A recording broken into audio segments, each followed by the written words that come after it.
নমস্কার, নিউজ ভ্যানগার্ডের পর্দায় প্রত্যেককে স্বাগত জানাচ্ছি। এই মুহূর্তে আপনাদের সাথে আমি রয়েছি অঙ্কিতা। চোখ রাখছি এই মুহূর্তের গুরুত্বপূর্ণ খবরগুলির দিকে।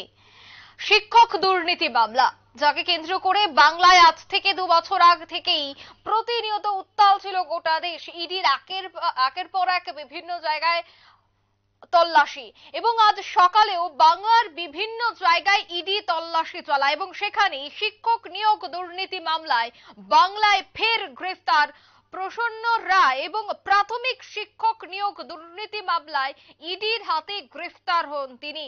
এবং এই মামলায় সিবিআই এর আগেও ওনাকে গ্রেফতার করেছিল। পুনরায় শিক্ষক দুর্নীতি মামলায় বাংলায় ফের গ্রেফতার হলো প্রসন্ন রায়। সে বিষয় নিয়েই আমি বিস্তারিত জানবো। টেলিফোন লাইনে রয়েছে বিশিষ্ট সাংবাদিক অঞ্জন শুক্ল। অঞ্জন বাবু, মূলত কি হয়েছিল বা ইডি কি কারণে উনার বাড়িতে তল্লাশি এবং গ্রেফতারি? প্রাথমিক নিয়োগ দুর্নীতি মামলায় ইডির হাতে গ্রেপ্তার মিডলম্যান প্রসন্ন রায়। সোমবার ম্যারাথন জিজ্ঞাসাবাদের পর রাতে তাকে গ্রেপ্তার করা হয় বলে সূত্রের খবর। এর আগেও শিক্ষক দুর্নীতি মামলায় তাকে গ্রেপ্তার করেছিল সিবিআই। কেন্দ্রীয় তদন্তকারী সংস্থার দাবি, এই প্রসন্ন রায় শিক্ষক দুর্নীতিতে মিডলম্যান হিসেবে কাজ করতেন। তার অধীনে ছিল বহু এজেন্ট। কারা চাকরি পাবেন তার তালিকা তিনি তৈরি করতেন এবং তাদের এজেন্টদের কাছ থেকে তিনি টাকা নিতেন। সেই মামলায় সুপ্রিম কোর্টের দ্বারস্থ হন প্রসন্ন। জামিন মঞ্জুর হয় তার। এদিন সকালে ইডি দপ্তরের প্রাথমিক নিয়োগ দুর্নীতি অভিযোগে জিজ্ঞাসাবাদ ডাকা হয় প্রসন্ন বাবুকে। জিজ্ঞাসাবাদ করার পর তাকে গ্রেপ্তার করা হয়েছে এবং আজকে আদালতে তোলা হবে। একদমই। এর আগেও আজ আরো একটি খবর উঠে এসেছে যে হাওড়ার সাকার এলাকায় একটি ব্যবসায়ীর বাড়িতেও তল্লাশি চালায় ইডি। সেখানে কি খবর বা কি কারণে সেই ব্যবসায়ীর বাড়িতে তল্লাশি, কি জানা যাচ্ছে? আজ সকাল থেকে শুরু হয়েছে ইডির হানা হাওড়ার সাকরাইলের ডেল্টা জুট মিলে। ডেল্টা জুট মিলে ভুয়ো ডিরেক্টর নিয়োগ মামলায় ইডির হানা। এর আগেও পিএফ এর টাকা না পাওয়ার অভিযোগ করেছিলেন এই জুট মিলের অবসরপ্রাপ্ত শ্রমিকরা। মোট 21 কোটি টাকা বকেয়া থাকার অভিযোগ করেছিলেন শ্রমিকরা।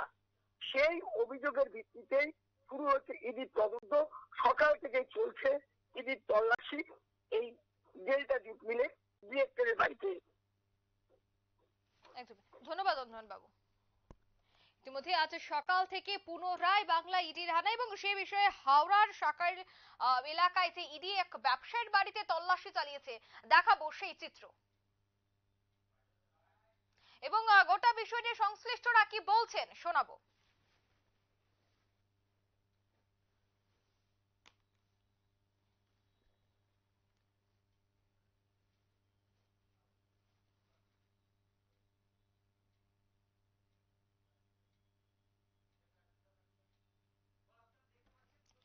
আপনারা দেখতে পাচ্ছেন সেই এক্সক্লুসিভ ছবি। হাওড়া এলাকায় এই মুহূর্তে ইডির তল্লাশি চালিয়েছে এক ব্যবসায়ীর বাড়িতে। মূলত শিক্ষক নিয়োগ সহ একাধিক দুর্নীতির। মানে আপনাদের তো যে প্রাপ্য টাকা, হ্যাঁ খাটা টাকা সেটা পাচ্ছিলেন না। কত সালে আপনি রিটায়ার হয়েছেন? 16-তে। আপনার নাম? অজয় কুমার পাসি। দাদা, সকাল সকাল ইডি হানা, কি জানতে পারছি যে হঠাৎ কেন ইডি হানা এখানে দিল সকাল সকাল, কি বলবেন? না, আজকে সকালে 7:30 8টা নাগাদ ইডি ডিপার্টমেন্ট থেকে এখানে এসে জিজ্ঞাসাবাদ করার জন্য। আমরা যে খবরটা পেয়েছি যে হাইকোর্টের নির্দেশ আছে, হাইকোর্টের নির্দেশে ওনারা এসছে পিএফ সংক্রান্ত ব্যাপারে। তহসিলের ব্যাপারটা এখন আমরা বলতে পারবো না। ওনারা যে ইনকোয়ারি করছে, ওনারা যে জিজ্ঞাসাবাদ করছে, ওখান থেকে খবরটা বেরোবে। কেন পিএফ ট্রাস্টি বোর্ডের সাথে আমাদের সাথে কোনো সম্পর্ক নেই। আমাদের ইউনিয়ন করি ওয়ার্কার লেভেলে পিএফ ট্রাস্টি বোর্ডটা পুরোপুরি আলাদা। ওনারা মালিক পক্ষ ম্যানেজমেন্ট পক্ষ আমাদের কোনো জানাই না, আমাদের সাথে আলোচনা ওনারা করতেন না। তো এবারে হ্যাঁ, এই বিষয়টা সত্যি। আমাদের কাছে অনেক ডকুমেন্টস আছে, আমরা বিভিন্ন জায়গায় লিখিত জানিয়েছি এই পেমেন্ট হচ্ছে না, এই ডিস্টার্বে আছে, মিল ভালো চলছে না, যাতে মিল ভালো চলে পেমেন্ট হয়। এই চিঠিপত্র আমরা বিভিন্ন ডিপার্টমেন্টে পাঠিয়েছি। শ্রমিকদের অনেক টাকাই পাবে শ্রমিকরা? হ্যাঁ, শ্রমিকরা অনেক বাকি পাওনা শ্রমিকদের আছে। হ্যাঁ হ্যাঁ হ্যাঁ, শ্রমিক মহল দিয়ে কিছু কেসও করেছে, পিএফ পাচ্ছে না বলে, গ্র্যাজুইটি পাচ্ছে না বলে গ্র্যাজুইটিতে কেস চলছে। সেই মামলারই বলতে পারা যায় যে ইডি হানা নাকি? হ্যাঁ, সেই মামলা ইডি হানা। কদিন আগে সেটা আমরা মিডিয়ার মাধ্যমে দেখেছিলাম, ওটা আরেকবার বলুন।